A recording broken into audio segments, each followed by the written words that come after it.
Okay, here we are in the Camera Raw interface, the Camera Raw editor dialog. And let's take a brief tour of the elements that make up this editing piece of software. Again, you get to it by double-clicking on a RAW file from Adobe Bridge, or by clicking on a JPEG file and doing Command or Control R to edit that in RAW or Camera Raw. So pretty basic at the top, you've got your toolbar. Instead of a vertical toolbar like you see in, say, Photoshop, these are arranged along horizontally. And, some pretty common tools. They all have keyboard shortcuts assigned to them as well. So if I want the hand tool, I can just press the letter H. If I want the eyedropper tool, I can press I. If I want the zoom tool, I can press Z. C for the crop tool, etc. If you don't know what a particular tool is, you can just, again, hover over the tool. It'll tell you the name of it and also tell you the shortcut that you can press to switch to that tool. One of the first things I do when I open up Camera Raw for the first time is I switch it into full screen mode because I find it confusing, especially for new users. This menu that you see at the top of your screen here, that's not the Camera Raw menu. That's the menu for Adobe Bridge. Camera Raw itself doesn't actually have any file menus. So I like to hide that by putting Camera Raw in the full screen mode. Now there's a button here in the upper strip here, toggle full screen mode. And just like in Photoshop, to go to full screen mode, you can press the letter F as well, F for full screen. And I just find that that maximizes the screen real estate for you. Now, I'm recording at a particularly low resolution here, so if you had a 30-inch cinema display, let's say, hitting that full screen would make the Camera Raw dialog take up the entire monitor. So again, you've got a lot of flexibility there to work it in a small dialog and resize it manually or switch it over to full screen mode. This is your editing area. It's also your preview area, one and the same. You've got a zoom switcher down here in the bottom left-hand corner.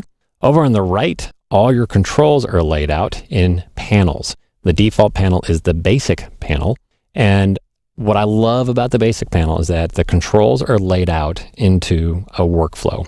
Basically, what I mean by that is they're laid out in the order that you're supposed to use them. Now, you can certainly go out of order and use them in any order you want, but when you're just starting out, it's actually comforting to know that, okay, the very first thing that you should do is set the white balance, right? So that's why that's listed first.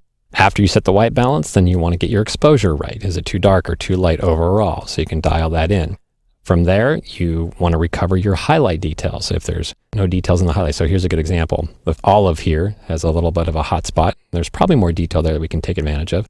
So let's begin by just lowering the exposure slightly to bring back the overall brightness down of the image. And then we'll take the recovery slider and drag it to the right, and you'll start seeing some details coming in those highlight areas, which is kind of nice.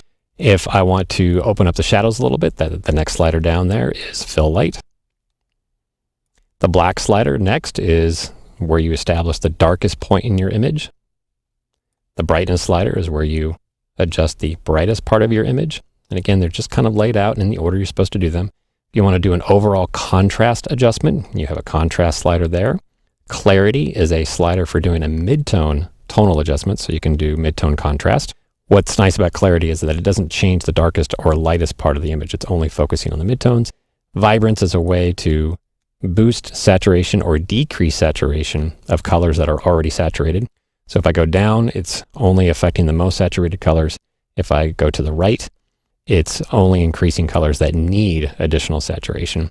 And then the last slider here is an overall saturation slider for increasing global saturation, or actually making a very quick grayscale conversion. It's a nice little technique there as well. One little tip here, if you double click on any slider, it will reset back to its default value. So it's just a bit quicker than actually manually dragging that over. Down along the bottom are what we call the workflow options. So when I'm done editing this, I have some options here to either change my mind, cancel, hit done, be taken back to Bridge and update the thumbnail, pass that image on to Photoshop by clicking the Open Image button, or even saving this out as a separate file, skipping a trip to Photoshop altogether. In addition to the basic set of controls in the basic panel, we've also got a tone curve panel, and I can use this to do fine-tune adjustments to highlights, lights, darks, and shadows. We have a detail panel to the right of that. I'll go ahead and click on detail. And this is where we can do things like sharpening and noise reduction. The next panel over is hue saturation, where I can adjust the hue, saturation, and luminosity detail of each color individually in the image, which is kind of nice, gives you a lot of control. You can also do custom grayscale conversions in this panel by clicking the Convert to Grayscale button and then controlling each color independently on how it gets translated to black and white. The next panel over is called split toning. This is what you would use in conjunction with that Convert to Grayscale option in the previous panel. and do things like create sepia tones or platinum tones and so forth. The next panel over is called Lens Corrections, and you can use this to fix vignetting effects. So if you have dark corners, you can eliminate those. Or if you've got some fringing along edges, you see like a cyan halo or a red halo, you can use this panel to quickly fix those issues. One more over to the right is the Effects panel. Go ahead and click on that. This is where you can add things like digital film grain and do some vignetting. So you can add a black effect on the corners or a light effect on the corners to really frame the image a little bit, and that's kind of cool. The next panel over is the Camera Calibration panel.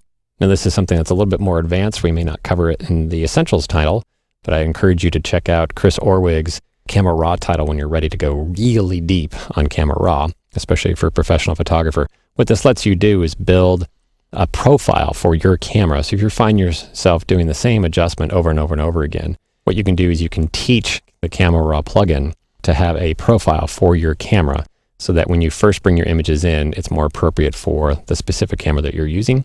And then lastly, there are two other panels for getting Camera Raw to be faster as a workflow for you. There's a presets panel. Right now it's currently empty, but you can actually save all these choices that you might make as individual presets that you can then apply to other images. And then lastly, on the right is something called snapshots. Snapshots are really cool. Again, it'll be blank here to begin with.